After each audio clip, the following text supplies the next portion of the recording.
കൂടി വരികയാണ്. നിലമ്പൂർ ഉപതെരഞ്ഞെടുപ്പ് ജൂൺ 19 നടക്കുമെന്ന വിവരം വരികയാണ്. ശാന്തകുമാർ വെള്ളാലത്തുണ്ട്. ശാന്തകുമാർ, കൂടുതൽ വിവരങ്ങൾ വരുന്നു. ജൂൺ 19 നിലമ്പൂർ ഉപതെരഞ്ഞെടുപ്പ് നടക്കും. വോട്ടെണ്ണൽ 23. എന്താണ് കൂടുതൽ വിവരങ്ങൾ?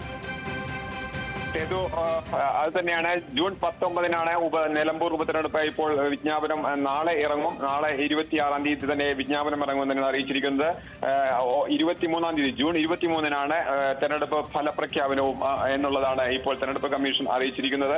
അതിലേറ്റവും പ്രധാനപ്പെട്ടത് PV അൻവർ ജനുവരി 13 തീയതിയാണ് ഈ വർഷം ജനുവരി 13 MLA സ്ഥാനം രാജിവെച്ചത്. അതേ തുടർന്നാണ് മണ്ഡലത്തിൽ ഒഴിവ് വരുന്നത്. അതേ തുടർന്നുള്ള ഒരു ഉപതെരഞ്ഞെടുപ്പാണ്. ഏറെ നീണ്ടുപോകുന്നു എന്നുള്ള ആക്ഷേപം ഉയർന്നിരുന്നു. അതിനിടയിലാണ് ഇപ്പോൾ വളരെ പെട്ടെന്ന് ജൂൺ 19 ഉപതെരഞ്ഞെടുപ്പ് എന്ന രീതിയിൽ തെരഞ്ഞെടുപ്പ് കമ്മീഷൻ തന്നെ പ്രഖ്യാപനം നടത്തിയിരിക്കുന്നത്. നോമിനേഷൻ കൊടുക്കേണ്ട അവസാന തീയതി ജൂൺ 2. ഒപ്പം തന്നെ അതിന്റെ സൂക്ഷ്മ പരിശോധന ജൂൺ 3 നോമിനേഷൻ പിൻവലിക്കാനുള്ള അവസാന തീയതി ജൂൺ 5 എന്നതാണ് ഇപ്പോൾ തെരഞ്ഞെടുപ്പ് കമ്മീഷൻ പറഞ്ഞിരിക്കുന്നത്. അതായത് ജൂൺ 19 ഒരു മാസം പോലുമില്ല തെരഞ്ഞെടുപ്പിന് എന്നുള്ളതാണ് ഏറ്റവും പ്രധാനപ്പെട്ടത്. 23 തീയതി തെരഞ്ഞെടുപ്പിന്റെ ഫലപ്രഖ്യാപനവും ഉണ്ടാവും. വളരെ വേഗത ഇന്ന് ഞായറാഴ്ചയായിട്ട് പോലും ഇത്തരത്തിലുള്ള ഒരു അറിയിപ്പ് ഇപ്പോൾ വന്നിരിക്കുന്നത്. മാത്രമല്ല ശാന്തകുമാർ, ഈ ഒരു ഘട്ടത്തിൽ നിലമ്പൂർ ഉപതെരഞ്ഞെടുപ്പ് ഉപേക്ഷിക്കപ്പെടും, അത് ഉണ്ടാകില്ല എന്ന് പോലും ചർച്ചകളൊക്കെ നടക്കുന്ന ഒരു സമയത്താണ് വളരെ പെട്ടെന്ന് ജൂൺ 19 എന്നൊരു തീയതി വരുന്നത്. അപ്പോ പെരുമാറ്റച്ചട്ടമൊക്കെ വന്നോ? എങ്ങനെയാണ് കാര്യങ്ങൾ? പെരുമാറ്റച്ചട്ടം നാളെ വിജ്ഞാപനം വരുന്നതോടുകൂടി നാളെ തന്നെ നിലവിൽ വരും എന്ന് തന്നെയാണ് അറിയാൻ കഴിയുന്നത്. എന്തായാലും ജൂൺ 19 തെരഞ്ഞെടുപ്പ് എന്നുള്ളത് തന്നെയാണ് ഇപ്പോൾ തീയതി പ്രഖ്യാപനം വന്നു കഴിഞ്ഞു. ഉപതെരഞ്ഞെടുപ്പ് നിലമ്പൂരിൽ ഒരു വർഷം മാത്രമാണ് സംസ്ഥാന സർക്കാരിന്റെ ഈ നിയമസഭയുടെ കാലാവധി ഉള്ളത്. അതിനിടയിലുള്ള തെരഞ്ഞെടുപ്പാണ് ഇപ്പോൾ വീണ്ടും ഒരു ഉപതെരഞ്ഞെടുപ്പ് നിലമ്പൂരിൽ നടക്കുന്നത്. കഴിഞ്ഞ ഏതാനും മാസങ്ങളായി ഈ തെരഞ്ഞെടുപ്പ് നടക്കുമോ എന്നുള്ള ചർച്ചകൾ തുടർന്നിരുന്നു. അതിനിടെ പഹൽഗാം ആക്രമണവുമായി ബന്ധപ്പെട്ട് അത് ഇനി തെരഞ്ഞെടുപ്പ് ഉണ്ടാവില്ല എന്നുള്ള ചർച്ചയും അതിനൊപ്പം തന്നെ വരികയുണ്ടായി.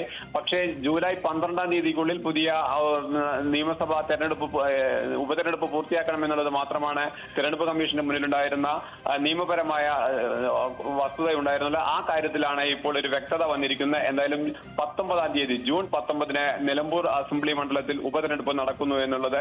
23 തീയതി പുതിയ തെരഞ്ഞെടുപ്പിന്റെ ഫലപ്രഖ്യാപനവും നടക്കുന്നു.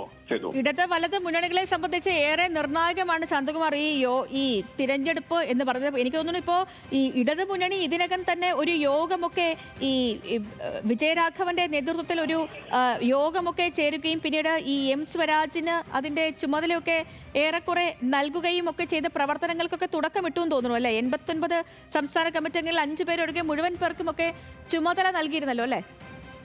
തീർച്ചയായും നിലമ്പൂർ അസംബ്ലി മണ്ഡലത്തിൽ ഉപതെരഞ്ഞെടുപ്പിനുള്ള എല്ലാ തയ്യാറെടുപ്പുകളും രാഷ്ട്രീയ പാർട്ടികൾ മുന്നണികൾ എല്ലാവരും അതിനെ തയ്യാറെടുത്ത് കഴിഞ്ഞിട്ടുണ്ട്. സ്ഥാനാർത്ഥി പ്രഖ്യാപനത്തിലെ ചില സംശയങ്ങളും ചില അഭിപ്രായങ്ങളും മാത്രമാണ് ഇടയ്ക്ക് ഉയർന്നു വരികയും ചെയ്തിരുന്നത്.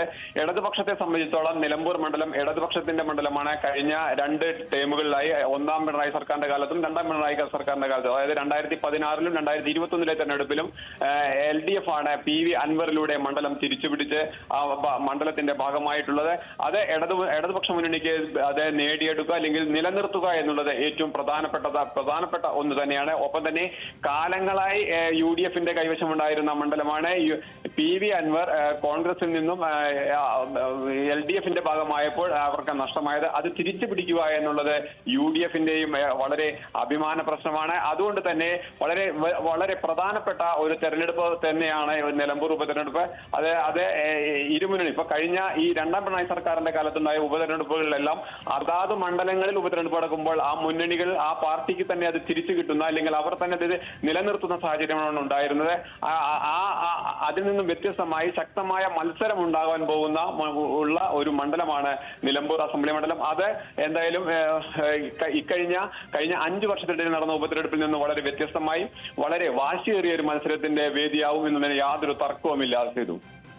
PV അൻവർ രാജിവെച്ചതിന് പിന്നാലെയാണ് നിലമ്പൂരിൽ ഉപതെരഞ്ഞെടുപ്പിന് കളമൊരുങ്ങിയത്. ഒരു ഘട്ടത്തിൽ ഉപതെരഞ്ഞെടുപ്പ് ഉണ്ടായേക്കില്ല എന്ന് പോലും ചർച്ചകളൊക്കെ നടന്നു വന്നിരുന്ന സമയത്താണ് ഇപ്പോൾ വളരെ പെട്ടെന്ന് ശാന്തകുമാർ പറഞ്ഞതുപോലെ ഇതൊരു ഞായറാഴ്ച ദിവസമായിട്ട് പോലും ഇന്ന് തീയതി വന്നിരിക്കുന്നു. 19 തിരഞ്ഞെടുപ്പ് നടക്കുമെന്ന വിവരങ്ങൾ വരുന്നു. 23 വോട്ടെണ്ണൽ നടക്കും. ഒപ്പം തന്നെ കൂടുതൽ വിവരങ്ങൾ നൽകുകയാണ് ശാന്തകുമാർ വെള്ളാലത്തെ. ശാന്തകുമാർ, ഇനിയിപ്പോ PV അൻവറിന്റെ നിലപാട് അത് നിർണായകമാകും.